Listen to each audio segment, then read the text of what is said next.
basically what I'll be talking about today, and I'll go into more kind of in a minute. This is just kind of an introduction, but what I really want to get at is the importance of recognizing external vulnerabilities in environments. So a lot of the time, companies will put all the effort into the social engineering, human error kind of side, with the phishing, but just recently, I've seen a massive increase in external vulnerabilities being exploited. So the likes of Citrix, Microsoft Exchange servers, that kind of thing. So that's what this presentation is about. It's just to make people aware that it's on the rise, and it's perhaps something that should be given a massive amount of effort to look at. And especially one of the scariest points about it is that, and it says it in the title there, clearing the fog of the unknown. So if you don't know what's malicious, if you don't know what's vulnerable in your environment, you don't know what's externally facing, then you are by definition in the dark. So it's almost as bad as a 0 day. So yeah, I'll go into it more later, but it's all about just really being aware of what you've got. And I'll go over a couple of sort of case studies, war stories from my incident response career. I will just check how many people are in, and then I will start in roughly 15 seconds. Send a message to my team. So a good amount of joins, so I'm going to start now. I'm just checking I can click through this presentation. Yep. So yeah, just a quick introduction on myself. I'm Patrick Bragg, head of incident response at Integrity 360. So Integrity 360 are an Irish firm based in Europe. Head office is in Ireland, but we've got offices in London, Sweden, Italy, and the UK as well. I already mentioned London, but yeah, with multiple sites in London, multiple sites in the UK. I've been doing incident response for about 12 years now, just purely incident response. Haven't been doing anything else, which is probably to my detriment because it's all I can talk about. Yeah, my majority of my job, 99% of my job is assisting customers when they actually get a full-on breach. So right from the beginning of a breach to the end of the breach. How did the attacker get there? What they did? What did they steal any data, and then containment, eradication, and then recovery, helping that business recover to get back to normal business. So today's agenda will be what are external attacks. So what constitutes an external attack in the perspective that I want to cover. Obviously, almost 99% of attacks are external, but I just want to go into what I mean when I mean external attacks and in the realms of like vulnerabilities and that kind of thing. Threat actor's perspective. So why would a threat actor attack you? Why would they target me? Why do they target external vulnerabilities? I'll go over some war stories, and then I'll from my point of view as an incident responder, I'll give you like what can you do to better protect yourself against these kind of breaches. What I'm not here to talk about is phishing. I'm sure everybody's absolutely bored to death by it. I know I am, because it's so successful. That's the problem with it. But yeah, phishing. I'm not going to talk about it today because I think anyone can talk about phishing till the cows come home. So same with DDoS. DDoS are a cowardly attack in my opinion, but there's not much you can do apart from just standing up a ton of infrastructure to stop a DDoS. So it's not necessarily interesting. DDoS is out. For those who don't know, by the way, DDoS is a distributed denial of service attack. So it's kind of like flooding the gates with tons and tons and tons of spam and internet requests just to take down a server. So as my favorite quote there, it's kind of everyone kind of knows this quote. Most people know this quote, but it's not a question of if, but when. Breaches happen. Like I hear it all the time because companies will say, "Oh no, we haven't been breached yet, therefore we're okay." And that's where it's kind of when you're too much at ease because you haven't been breached. That's when you're more likely to be breached. The majority of companies that I've dealt with for incident response engagements after they've been breached are extremely good. Like they'll follow the recommendations, they'll follow the lessons learned, and they will be much more vigilant to breaches. It's the ones that haven't been breached before that think that they're okay. You know, they think, oh, they're not going to target me, but no, it's a question of if. So, it's a question of when. So, just some stats here. A lot of text on the screen, obviously. So I'll just read out some of the key stats. Most common types of initial access: phishing and supply chain attacks. So, supply chain attacks are definitely quite a front page news this year and last year with the SolarWinds Sunburst, as well as Kaseya and 3CX. I'll be going into a couple of them in more detail later. On the rise, this is something that is definitely interesting to myself, is insider abuse.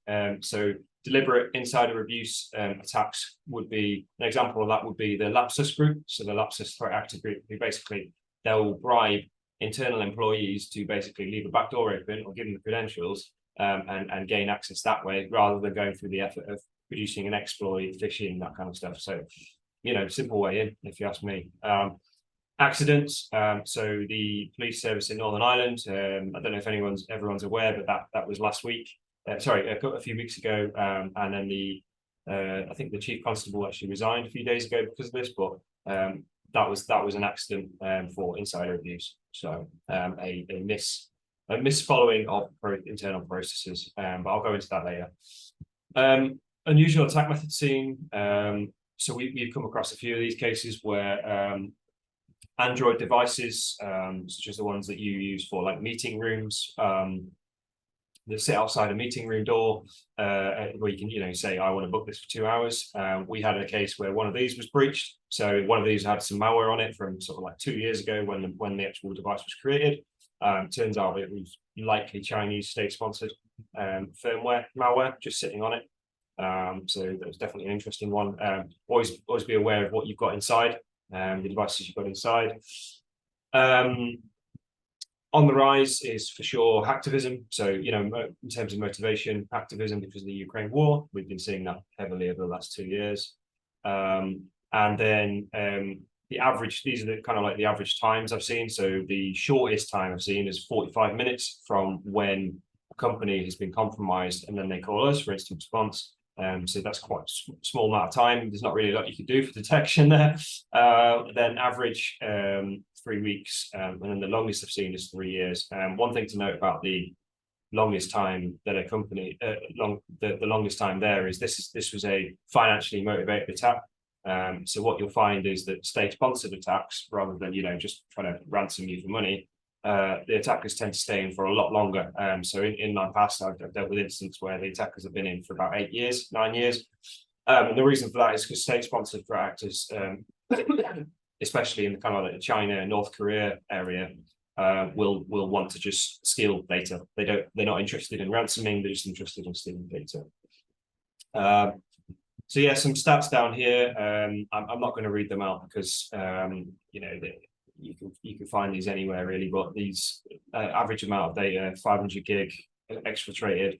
Almost every incident we see now is there's data exfiltrated. So that's a common question we get is, can you found out how the attacker got in, you found out what they did, but can you just tell us if data is exfiltrated? And it's quite a difficult question to answer. It depends on the customer's on their network infrastructure, whether they're recording data going in and out on firewall, that kind of stuff. But yeah, it's almost every incident has data exfiltrated. So what are external attacks? And as I said earlier, you might think every attack, and you'd be 95% right. So obviously, insider abuse, a mistake, kind of insider abuse mistake would not really be constituted as an external attack, or a disgruntled employee wouldn't be an external attack. But I've covered it because I've covered insider abuse because the Lapsus paying someone to get access inside, technically an external attack, even though it came from inside. The threat actor outside was paying the internal employee. So what I'm going to do now is I'm going to go through a couple of vulnerabilities that have kind of been the majority of my effort over the last few years with incidents and big breaches that we've dealt with. Vulnerabilities in general, there's two types: 0 days, which is obviously the worst kind of vulnerability because absolutely no one knows, apart from the threat actor or security researcher, knows that it's there. So that's there's not a lot you can do to protect against it. 0 days themselves. There's stuff you can do after you get breached by 0 day, but not the actual 0 day itself. And then known vulnerabilities, majority of incidents that we deal with are not 0 days. They are from known vulnerabilities where the client has not patched, basically. So we've seen instances where they've had vulnerabilities that are 2 or 3 years old, not been patched because they've just been missed off the radar, and they've got breached that way. Remote code execution, probably the worst vulnerability type. That is where you can effectively just get a command line, run commands on the target server. Privilege escalation, and that's what attackers use to go from a standard user account to a domain user account, or a root user account on Linux. Someone that can a user account that can basically have the keys to the kingdom. They can move laterally, they can run commands, they can do whatever they want, basically. SQL injection, and that's just a specific type of attack where there's a SQL background, a SQL database in the background on an application. These are very common because by nature it's a complex beast, SQL is, so there's always a lot of attacks there. And then server-side request forgery is where you trick the server into making a request to its backend so that it pulls back data that it shouldn't be pulling back, basically. So you're gaining information from that server that you shouldn't be allowed to gain.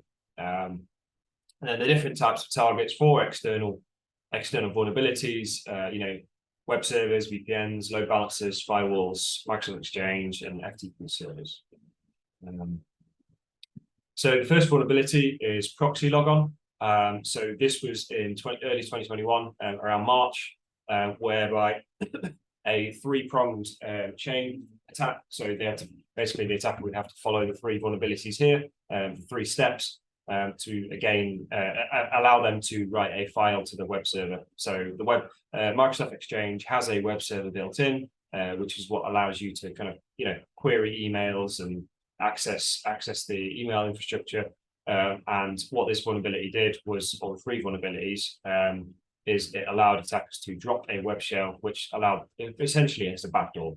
And at the time, the big threat actor that was compromising this was Hafnium. I think it was named by Microsoft, but I'll have to double check that. The location was allegedly China. So the next one, which is extremely similar, which was 3 months later, which is called Proxy Shell. So the first one was Proxy Logon. This is Proxy Shell. This was actually a much simpler attack. Essentially, the threat actor was able to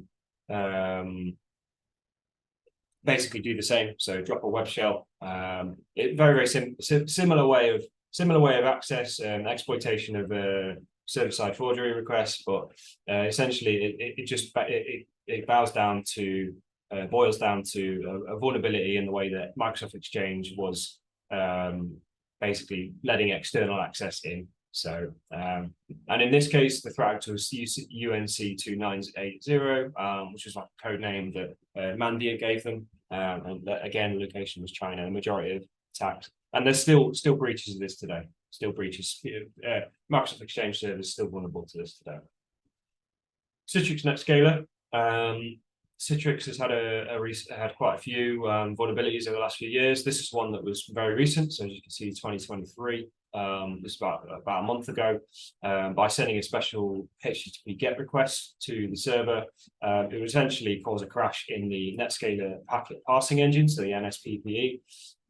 This allowed the attacker to append shellcode to the end of the request, which was then executed on that target server. So in one of my war stories, I'll go through an incident where we've had that client got their Citrix NetScaler breached. Effectively, it gives the attacker full backdoor access to that NetScaler.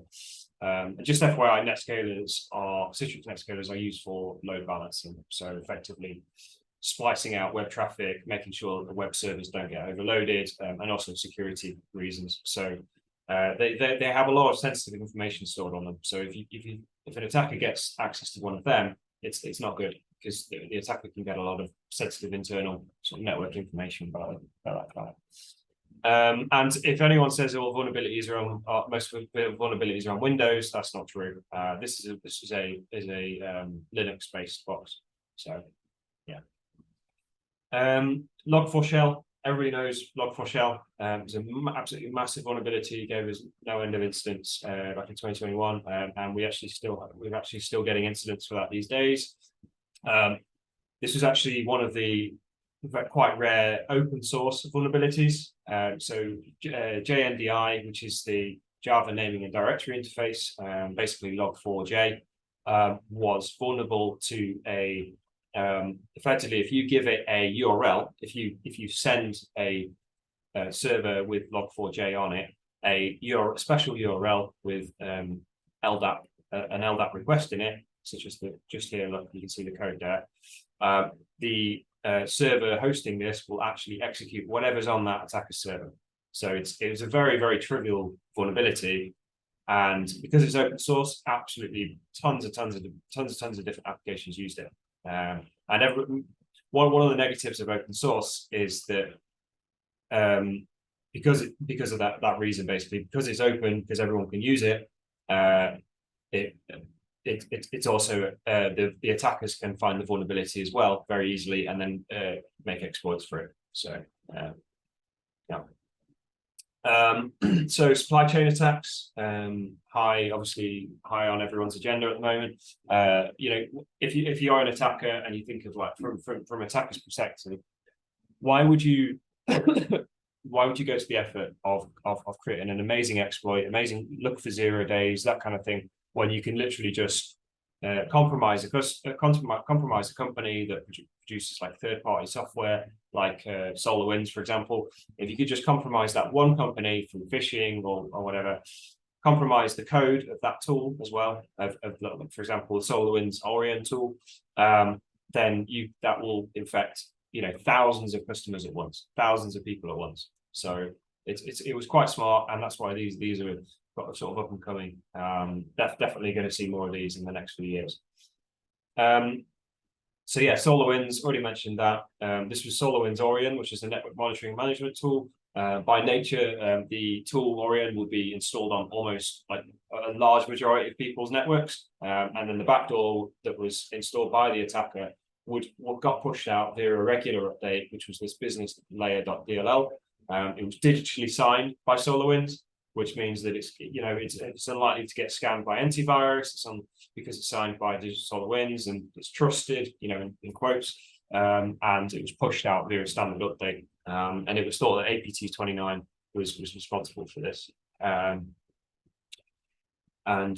Effectively, it allowed it did C2 scan for antivirus running, and then if the host was worth exploring further, Teardrop, which is another backdoor, was installed. So 3CX was a supply chain breach that happened a few months ago.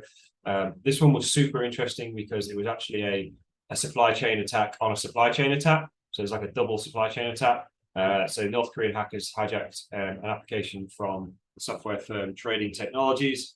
Then 3CX used Trading Technologies. The attackers used that to get access to 3CX, and then they infected 3CX's voice over IP software. So I remember, because my girlfriend's a nurse at the time, their phone system in the NHS went down because they were using 3CX voice over IP for phones, and it was not good for the NHS at the time. But fortunately, I say fortunately, they didn't use it for ransomware. So the attackers just used it for reconnaissance and stealing data. So VPN attacks is where a VPN, an external VPN, allows you to connect into the domain. It allows you to connect into your internal network from the outside. So if you're sitting in a coffee shop, you can just VPN in and connect to your internal company's network. But what the actual VPN itself, you've got to look at the vulnerabilities of that, right? So what an external vulnerability, an external facing device connected to your domain, what could go wrong, right? So add in a set of default credentials, which is what we see commonly, and no multi-factor authentication. And what you're looking for is we love to be hacked, basically a sign saying we love to be hacked.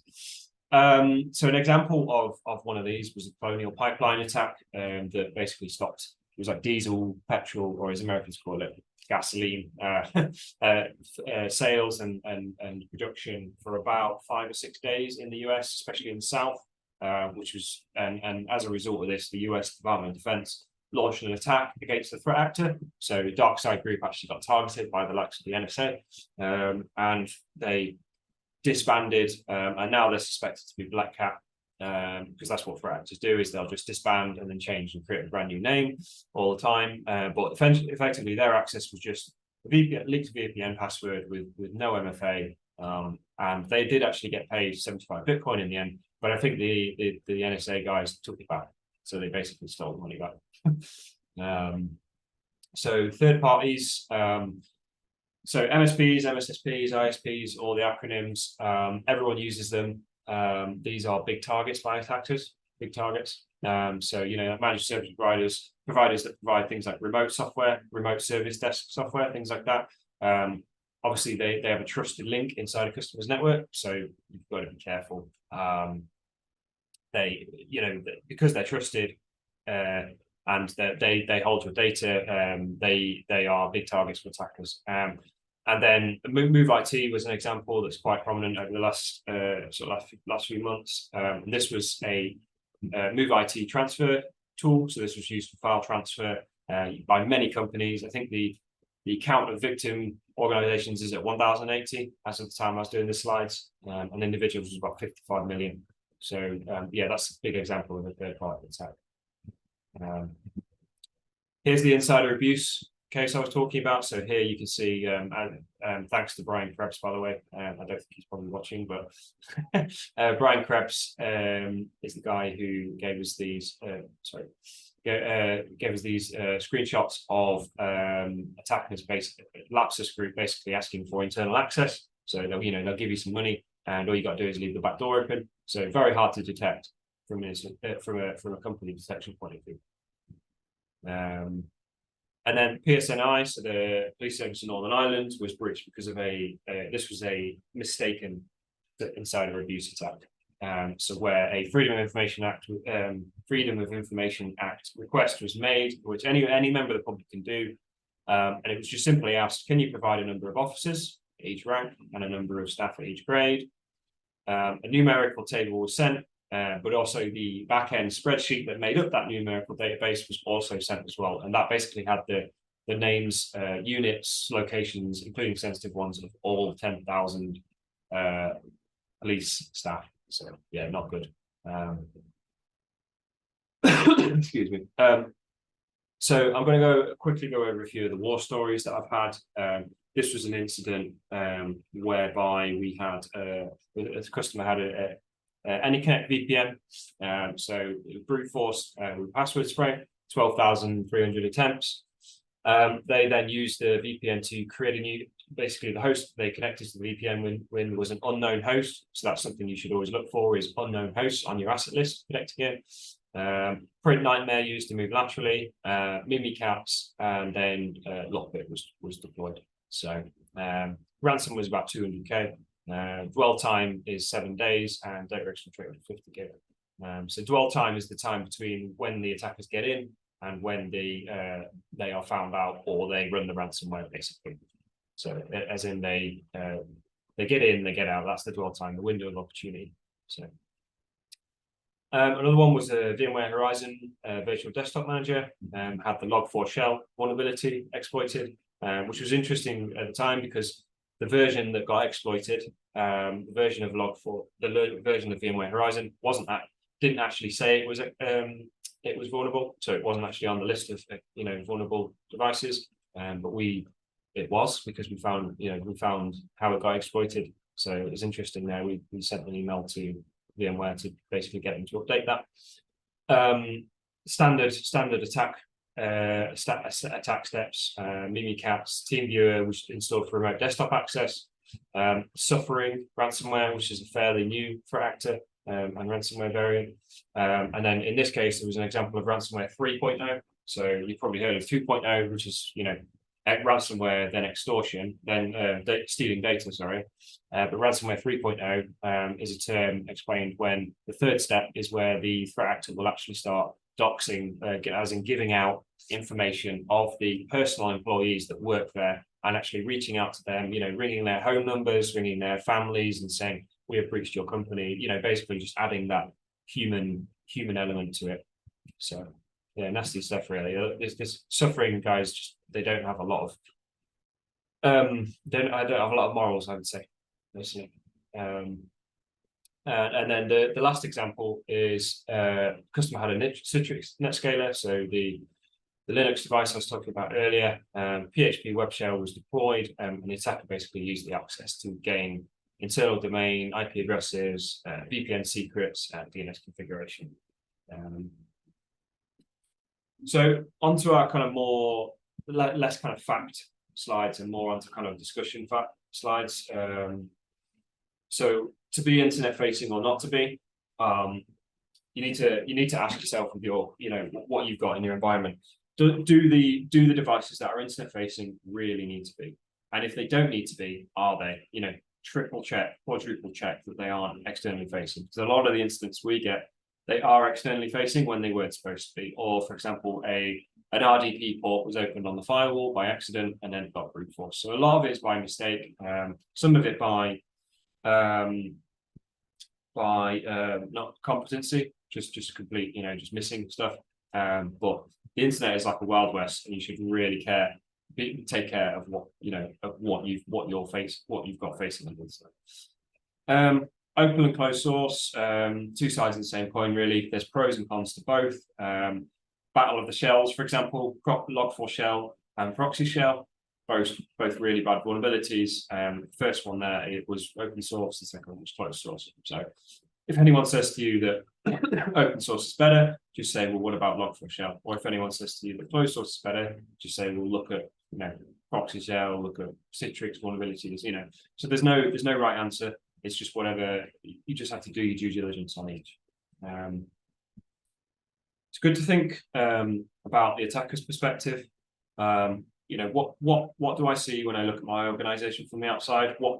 If I was an attacker and I looked at your organization, what would I target? What would I want to go for? And a lot of attacks are opportunistic. So, it doesn't take long to just quickly do a showdown scan to check, what you've got externally facing on your IP addresses. It probably take you an hour just to do a full check, or get vulnerability tests and pen testing. It's not a question of if you should get those. It's a question of like how often you should get them. Really, like twice, 3 times a year, 4 times a year. I personally, if I was running a company, I would get them probably every month, just because people do leave things open by accident. And then also the step after. It's pretty common that you can spend all your effort on protecting your company from the outside, but in the rare case that you might get breached, what can you do then to protect how they get access? So like I said earlier, VPNs are big targets for attackers because they're basically connected to the domain. Attacker they'll have their own desktop, they'll have their own laptop, whatever. They'll just log on and they'll have full access to the kingdom. And so what can you do after that for things like segmentation and stopping the attacker getting further? Once they've got inside that first step, what can you do after that? I've already touched on a few of these, but subscribe to Showdown. There are other tools out there that do things like Showdown, but if you don't want to spend money, the free version of Showdown's great. Conducts frequent external application web-based pen tests. So not just the standard pen test where they'll check your ports, that kind of stuff. You want the ones that actually try and break your external applications. You want the ones that use the full tools and actually server-side request forgeries, that kind of stuff, not the port scanning Nmap, because anyone can do an Nmap basically. So so if you've got third parties that you use, reach out to them, demand information, be really demanding, and say, look, you've got a vulnerability, tell me what you know. I don't want to hear the usual marketing spiel or how we're protecting your data, all that kind of stuff. We want to know exactly what this vulnerability does, because you have a right if you're using that tool. So these couple of these are my favorite from my experience from after the attackers got in, is have an approved software list. So anything comes up that you don't want to talk about, any tools that come up that you're not used to, that you haven't seen before, raise the alarms. Have a golden image, so any deviation from the standard Windows image raise the alarm. Don't give local admin to anyone apart from the obviously people who need it. And God forbid, domain admin. We've seen it before where domain admin is just given to everyone in the company. It's usually smaller companies because it's quicker for them to just give everyone domain admin because then they don't need to. But where they've just got like one IT person, it's just I've seen that before. And then if you have to use remote software, sorry, I just had a couple of questions in there. I'm going to answer these questions in the Q&A. I forgot to mention at the start, I am doing a Q&A at the end. So, and it is near the end now, so I'm just going to blast through these last few slides. But yeah, if you have to use remote software such as TeamViewer or AnyDesk, something like that, just use one and log it. So any logs that come from TeamViewer, AnyDesk, that kind of thing, save it to your scene, save it to a safe place. And if you see another one pop up, lock it, alert, and do an instant response investigation, because attackers are using legit tools like TeamViewer to do their bidding now. Monitor your Linux servers. So we've had it before, customers are monitoring all their Windows servers, but not their Linux, because they've heard somewhere that Linux is supposedly more protected. Well, actually, a lot of the web-facing applications, such as I mentioned the VPNs and that kind of thing, are based on Linux. So it's not Linux that's vulnerable. It's the application running on Linux that's vulnerable. So just because you've got Linux doesn't mean you're safe. So get some EDR on there, AV on there, log all the logs in the /var/log folder. Just save everything in there and monitor it. And then my personal favorite is use honeypots. So it doesn't take you long. Create a server, Windows server or a Linux server, call it Crown Jewels or something along the likes of that, or file server. The file server is a popular name that attackers go for, and just put a load of junk on it. Put a load of fake files, stuff that you don't care if it gets out there, stuff with no PII, and it might slow the attacker down enough. They might spend enough time trying to steal all that data, and they might miss your actual data. So my key takeaways for this. I'm just checking if I've missed a slide there. No. So my key takeaways for this, the quote I mentioned earlier about it's not a question of if, it's a question of when. Prepare for the worst, basically. The best thing you can do is, if you can't fully protect your external vulnerabilities, at least get some plans in place for if this happens, get in like the steps after that. So most commercial breaches are done by opportunistic hackers in it for the money and fame. So obviously, opportunistic is the key word there. So if you've got something open, attackers are going to breach it. It's simple as that. So just keep an eye on what you've got externally facing, and then think, what would the journey be for an attacker to get from A to B to completely own you? So let's say they've got into your environment. How do they then get from that initial access to getting onto your domain controller and running ransomware everywhere? So if you can put hurdles at each step of the way, so follow something like the MITRE attack framework, each hurdles of each step of the way, then you're either going to stop them, or not as good but still good is slow them down until you can stop them. So at least get more people involved, get a bigger team. The most obvious one for ransomware is immutable backups stored in an air gap location. It's boring to say, but backups. That's the best way to protect against ransomware, for sure. And then set honeypots. So again, my personal favorite there. Honeypots are great at slowing the attacker down. We've seen a lot of the attacks have seen the attackers will literally just search for keywords like file server, database server, domain controller, that kind of stuff, web server, things like that, where they can steal useful information. Oh yeah, HR as well. Anything with HR in is always targeted. So just set honeypots, basically. And if the worst does happen, stay calm. Can't stress that enough. Obviously, that's hard. That comes with experience. The first incident that you deal with will be extremely stressful, but it really does pay to stay calm and just take things in a step-by-step process. So I recommend having a full instant response plan. because it takes out the thinking. Obviously you need to think, but it takes out the stress of having to think on your feet if you've got a full incident response plan there ready to go. Or call a third-party provider for incident response. So a team that is basically an incident response provider that they do that as their job. So essentially they'll come in, provide boots on the ground, people on site or people remotely, and basically run you through, lead the whole incident response process for you with you inclined, and it just takes away a lot of the stress, kind of like an insurance policy. So, and just one extra little personal thing there, which I've seen quite a lot, is playing the blame game in incident response wastes useful energy. So don't spend the first day or two of the incident thinking, oh, that guy, I think that guy fell for a phishing email. I think let's target him. Let's pull him into a meeting room and have a chat with him. It doesn't help. It really doesn't help because you're wasting useful energy, and half the time where there's a blame game, there's actually a legitimate reason why a company got breached, and it wasn't the original reason, such as like a phishing email. It was actually something else. Yeah, what I'm going to do is I've finished now. I've got a number of questions that popped up in my Q&A box, so I'm going to go through the first few. Yeah. Sorry, Lisa, go on. Wonderful, Patrick. Thank you so much for sharing some of your insights about your day-to-day and about some of the war stories that you've experienced among our client base.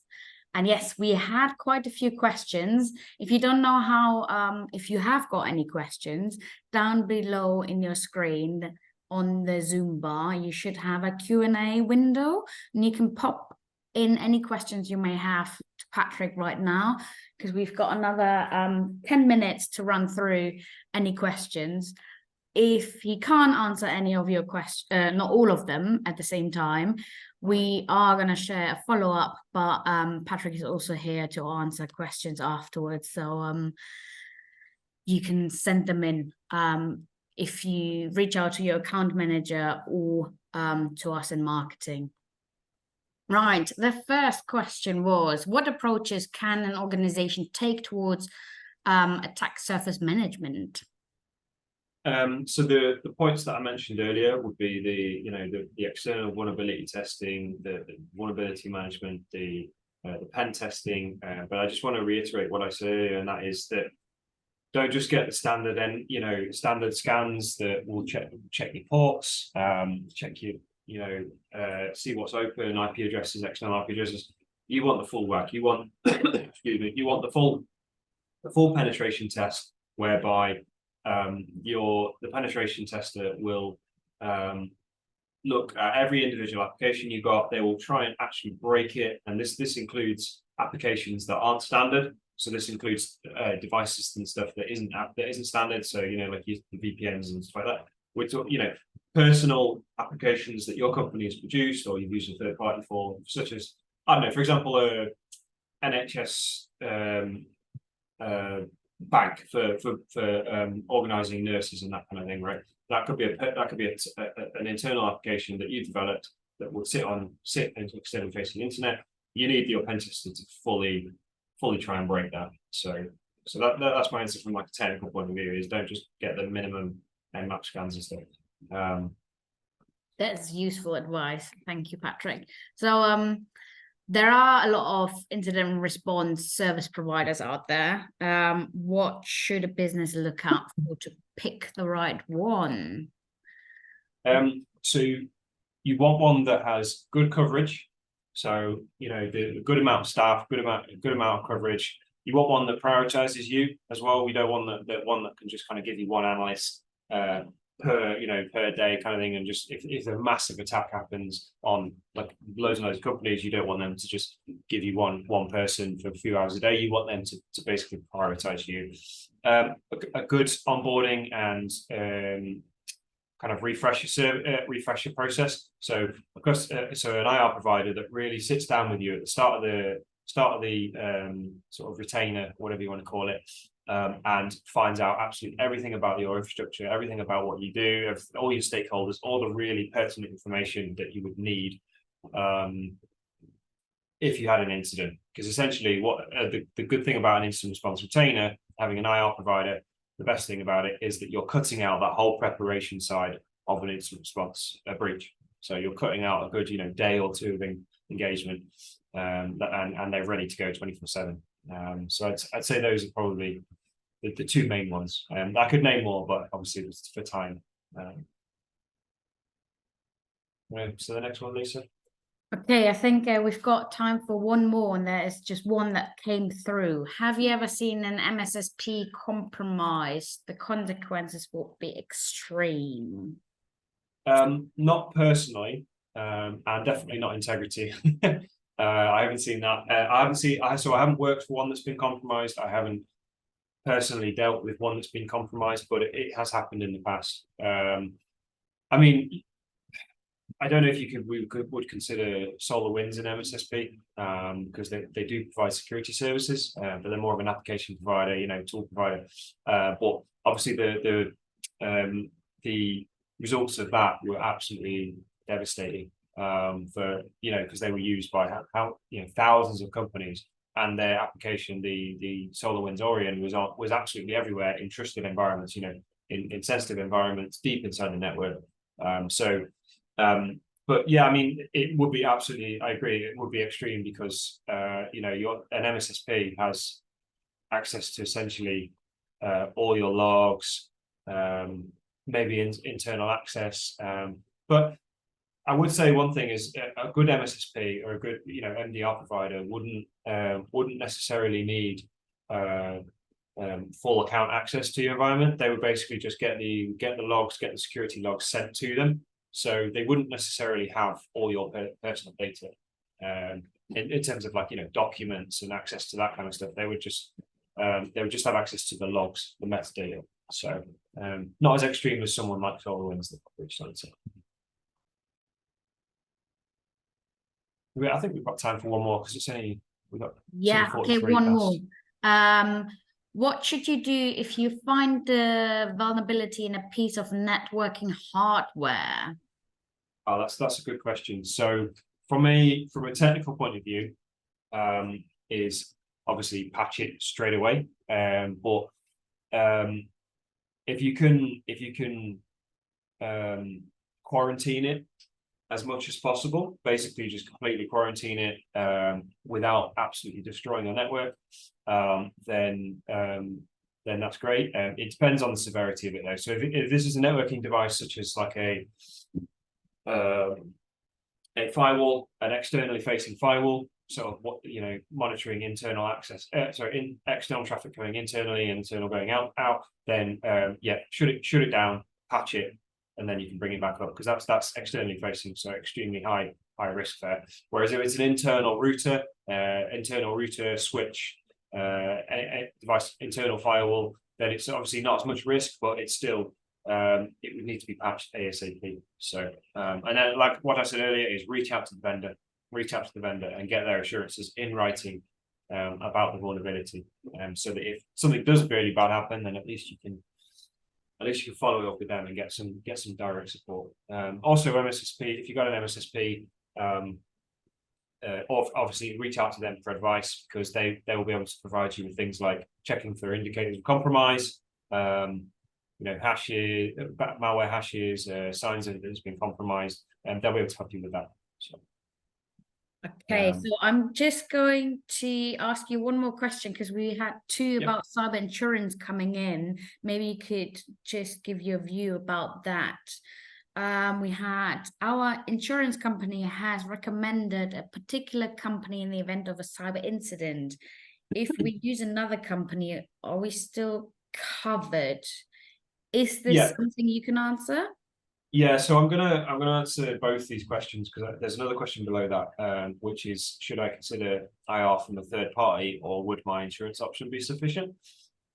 So the first question about if we use another company, are we still covered? That just depends. It depends on the insurer. What you can do is you can tell that insurer, you can ask them, we've got this company that we would specifically want to use for IR. Can you approve them? Basically, can you can you put them on your books? So it's just as simple as that. Just ask them, and they might say yeah. So it's we've Integrity. We've got a number of these engagements or contracts in place. So I would just ask them. It's not unheard of. It does happen, and most of the time insurers are okay with it. Just they might have to do a bit of due diligence, but as long as you're a good cyber IR provider, then it's okay. And then the the second part of the question, which was asked also, which was another question. Sorry, was should I consider instant response from a third party, or would my insurance option be sufficient? So I got kind of mixed feelings about cyber insurance in that yes, companies 100% need it, but I've seen cases before where the cyber insurer will bring in an instant response company who is on their books, but then the insurance company, the cyber insurer, not the cyber insurer, sorry, the IR provider working on behalf of the insurer will prioritize them over the customer. So if there was any kind of negligence or due diligence wasn't followed by that company, the IR provider will basically tell that insurer, the full truth of everything that happened, and then the cyber insurer won't pay out essentially. So getting a third party IR is always good because they are working for you. They are 100% just about working for you, not for the insurer. But I gotta say, insurance is absolutely needed, obviously, as well. So, yeah. Thank you, Patrick. That was really useful. We're slightly over time, so I will have to cut you off now because I know people have busy diaries. We will follow up with a follow-up email and send you the recording of this webinar. If you have got any questions, reach out to us about incident response or directly to Patrick. He is able to answer further questions. Otherwise, I wish you have a really nice, warm Thursday and a good weekend. Yeah, great. Thank you, everybody, for joining, and I hope you don't melt too much over the next few days. Bye. Cheers.